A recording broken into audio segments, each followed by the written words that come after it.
అందరికీ నమస్కారం. Welcome to our channel. నా పేరు మమత, మెడిటేషన్ ట్రైనర్ని. ఈరోజు వీడియోలో మనం మెడిటేషన్ ఏ విధంగా చేయాలో, మెడిటేషన్ చేసే పద్ధతి గురించి తెలుసుకుందాము. మనం ఫస్ట్ కూర్చోవడం ఎలా అంటే, మనము కింద అయినా కూర్చోవచ్చు. కింద కూర్చోవడం అంటే మనం మామూలుగా కింద కూర్చొని భోజనం చేసామనుకోండి, ఎలా చేస్తాము, కాళ్ళు రెండు ఇలా క్రాస్ చేసుకొని కూర్చుంటాము. అలాగే వేళ్ళలో వేలు పెట్టుకొని కళ్ళు రెండు మూసుకోవాలి. చైర్లో కూర్చోవాలనుకునే వాళ్ళు కింద కూర్చుంటే ప్రాబ్లం అవుతుంది. పెద్దవాళ్ళు అయితే కాళ్ళ నొప్పులు, మోకాళ్ళ నొప్పులు అలా ఉంటాయి కదా, వాళ్ళు చైర్లో కూర్చోవాలనుకుంటారు. సో చైర్లో కూర్చున్నప్పుడు ఏంటి అంటే, మనం పాదం పైన పాదం ఇలా క్రాస్గా వేసుకోవాలి. ఇలా వేసుకున్నా పర్లేదు, బట్ పాదం పైన పాదం క్రాస్గా వేసుకోవాలి. వేళ్ళల్లో వేళ్ళు ఇలా పెట్టుకొని క్లోజ్ చేసుకోవాలి, కళ్ళు మూసేసుకోవాలి. అలాగే బెడ్ పైన కూడా కూర్చోవచ్చు, సోఫాలో కూడా కూర్చోవచ్చు.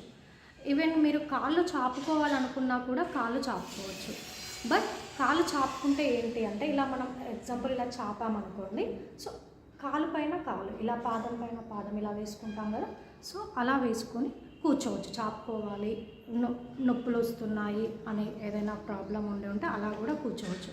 సో ఇంకా ఏంటంటే, అలా వెన్నెముక అలా నిటారుగా పెట్టాలి అనేది కూడా ఏమీ లేదు, హాయిగా కూర్చోవచ్చు. గోడకు ఆనుకొని కానీ, కుర్చీలో ఆనుకొని కానీ కూడా చేసుకోవచ్చు. వెన్నపూస నిటారుగా ఉండాలి అనే నియమం ఈ మెడిటేషన్లో ఏమీ ఉండదు. ఎందుకనంటే ఇది మనము శరీరంతో చేసేది కాదు, మనసుకు సంబంధించి మనం చేస్తున్నాం కాబట్టి, శ్వాసను గమనించడం కాబట్టి హఠయోగాలు లాంటివి కష్టతరంగా ఏమీ అవసరం లేదు. మన బాడీ ఎంత ఫ్లెక్సిబుల్గా ఉంటే మనం అంతసేపు మెడిటేషన్ చేయడానికి ఉంటుంది. అంటే ఆ కాన్సన్ట్రేషన్ అనేది ఉంటుంది. ఫర్ ఎగ్జాంపుల్, మనము వెన్నెముక నిటారుగా పెట్టి ఇలా కూర్చున్నాం అనుకోండి, కాసేపటికి పెయిన్ వచ్చేస్తుంది వెనకాల. పెయిన్ రాగానే మన కాన్సన్ట్రేషన్ అనేది అక్కడికి వెళ్ళిపోతుంది, శ్వాస మీద ధ్యాస పెట్టలేము మనం. సో అందుకోసమని మన బాడీని చాలా రిలాక్స్డ్గా, ఫ్లెక్సిబుల్గా ఉంచుకొని మనము మెడిటేషన్ చేయొచ్చు. సో మనం ఇలా కూర్చొని కాళ్ళు రెండు క్రాస్ చేసుకొని, వేళ్ళల్లో వేళ్ళు పెట్టుకొని, కళ్ళు రెండు మూసుకొని, సహజంగా జరుగుతున్న శ్వాసను గమనించాలి.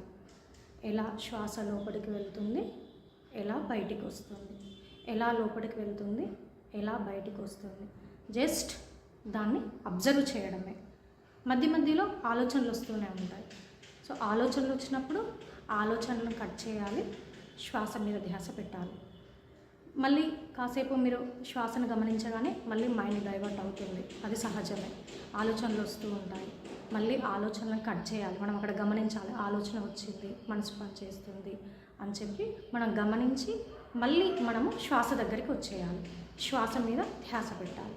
ఇలా మనము శ్వాస మీద ధ్యాస పెట్టి ధ్యానం చేస్తూ ఉంటే మనకు మెల్లిమెల్లిగా ఆలోచనలు తగ్గడము, ధ్యానం కుదరడం అనేది జరుగుతుంది. Thank you so much.